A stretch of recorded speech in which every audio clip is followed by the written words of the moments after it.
Good morning students. बीडीएमएल शिक्षण संस्थान की ज्योग्राफी ऑनलाइन क्लास में सभी विद्यार्थियों को स्वागत। प्यारे बच्चों, आज जो पूर्व की कक्षा थी उसमें हमने जाना था कि नदियाँ, गंगा नदी, उसकी प्रमुख सहायक नदी, यमुना नदी आदि नदियों के बारे में हमने जानकारी ली। आज हम बात करेंगे ब्रह्मपुत्र नदी की।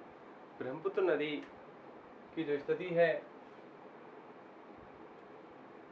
नदियाँ,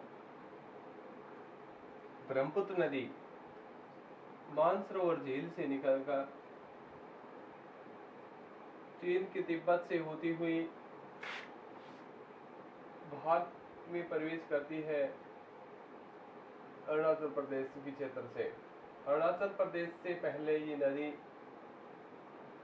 अलग नाम से, उसके बाद ये नदी अलग अलग नामों से जानी जाती है।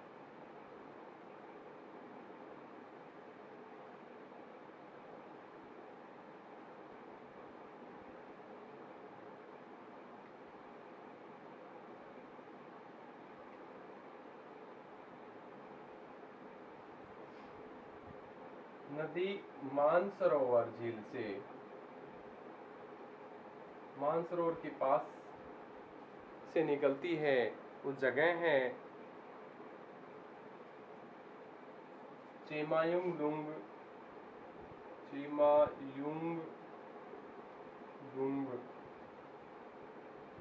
ग्लेशियर से। यहाँ से नदी निकलती है और आगे जाती है, यहाँ से नीचे की ओर जाती है। यहाँ इसे सांगपो के नाम से जानते हैं।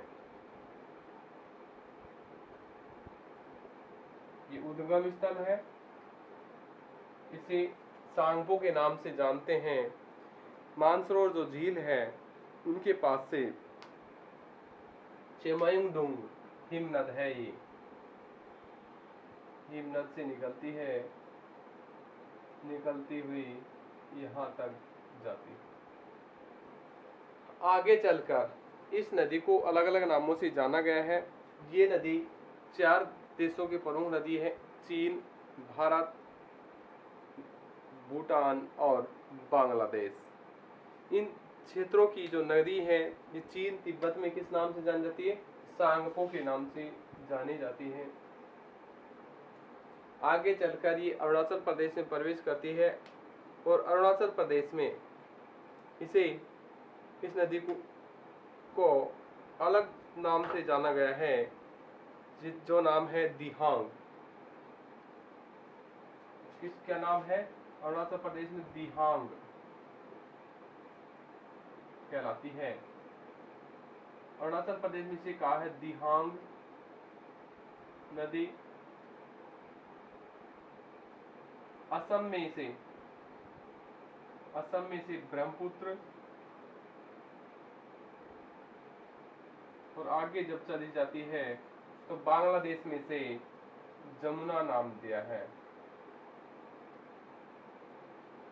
जमुना नदी के नाम से जानी गई है।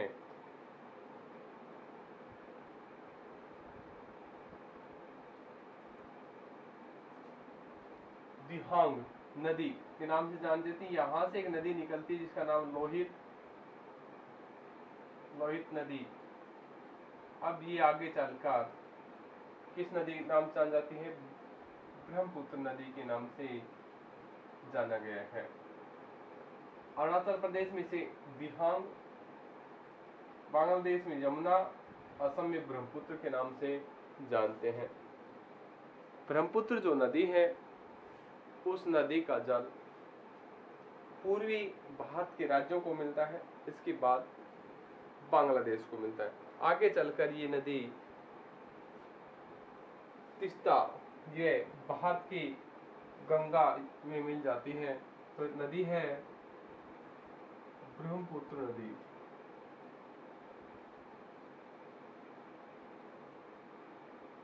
उद्गम, ब्रह्मपुत्र जो नदी है इसके उद्गम की बात करते हैं तो उद्गम होता है मानसरोवर झील से। मानसरोवर झील के निकट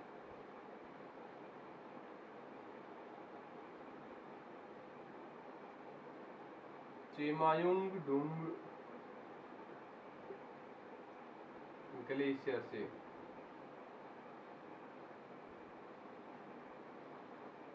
चीन या तिब्बत में इसे इस नाम से जानते हैं भाई, सांगपो। आगे अरुणाचल प्रदेश में चल जाती है, प्रदेश में से दिहांग, असम में से ब्रह्मपुत्र और बांग्लादेश में से इसे जमुना के नाम से जानते हैं। ये स्थिति है यहाँ। अब बात आती है जो ये नदी है ब्रह्मपुत्र नदी, इसकी स्थिति एक गुम्फित जलमार्ग बनाती है असम में। असम में गुम्फित जलमार्ग बनाती है ये नदी, एक यहाँ एक द्वीप बनाती है जो विश्व का सबसे बड़ा नदीय द्वीप है, मांझली द्वीप। स्थिति ये बनती है कि ब्रह्मपुत्र जो नदी है, ब्रह्मपुत्र नदी अरुणाचल प्रदेश के बाद असम में जब प्रवेश करती है तो गुम्फित हो जाती है, जलमार्ग गुम्फित हो जाता है। गुम्फित हो जाने के कारण ये एक द्वीप का निर्माण करती है, अवसाद यहाँ बढ़ जाते हैं और ये द्वीप बन जाता है जिसका नाम है मांझली द्वीप। विश्व का सबसे बड़ा नदी द्वीप है।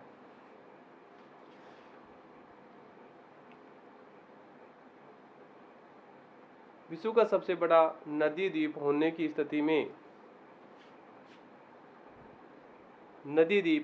स्थिति में यह एक मुख्य द्वीप माना गया है। अब बात करते हैं प्रायद्वीपीय भारत की नदियां।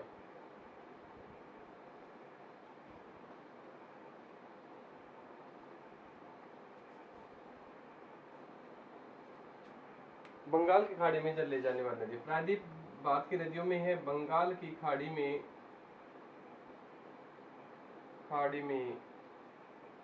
जल ले जाने वाली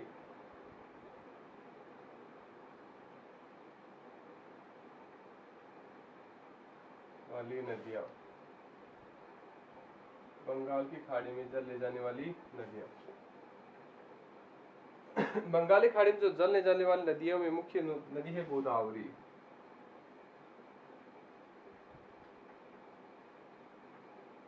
गोदावरी जो नदी है इसकी स्थिति ये है कि महाराष्ट्र राज्य के नासिक से शुरू होती है,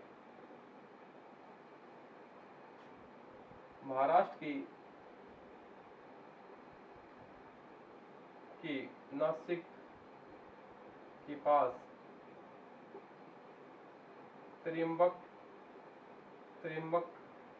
नामक स्थान है, वहाँ से ये नदी गांव से निकलती है। ये नदी गंगा के बाद दूसरी, गोदावरी नदी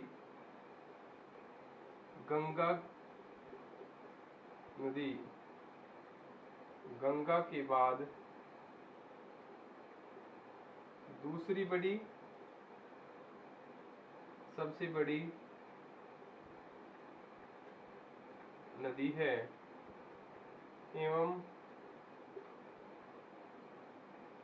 प्रायद्वीप भारत की पहली सबसे बड़ी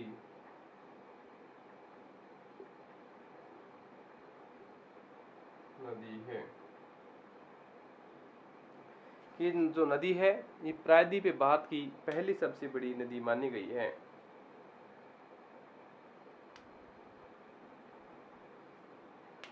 तो ये नदी महाराष्ट्र से निकलकर आगे की ओर चली जाती है, इसका नाम है गोदावरी। और अपना जल कहाँ ले जाती है? बंगाल की खाड़ी में। गोदावरी नदी की स्थिति यही है। अब बात करते हैं महानदी।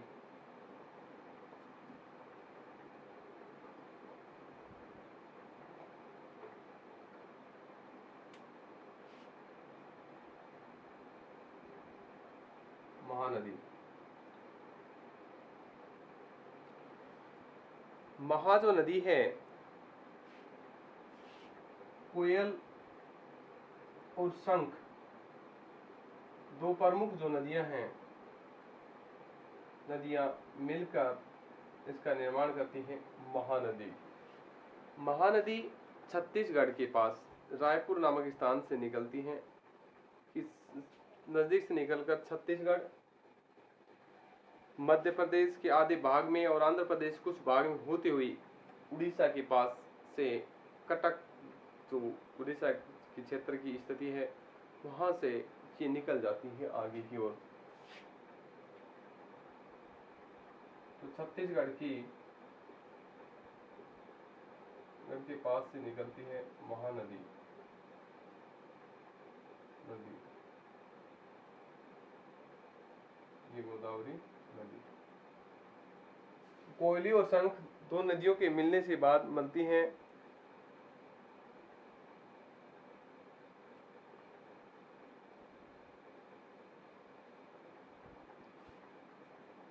ये नदी छत्तीसगढ़ की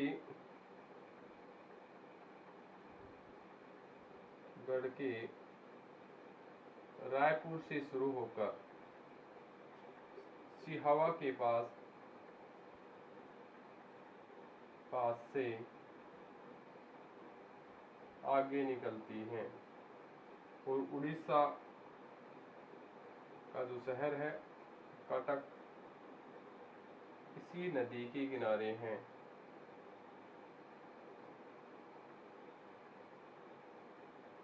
ये नदियां डेल्टा बनाती हैं और अपना जल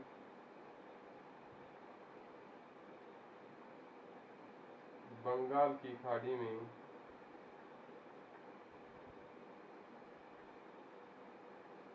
गिरा देती हैं।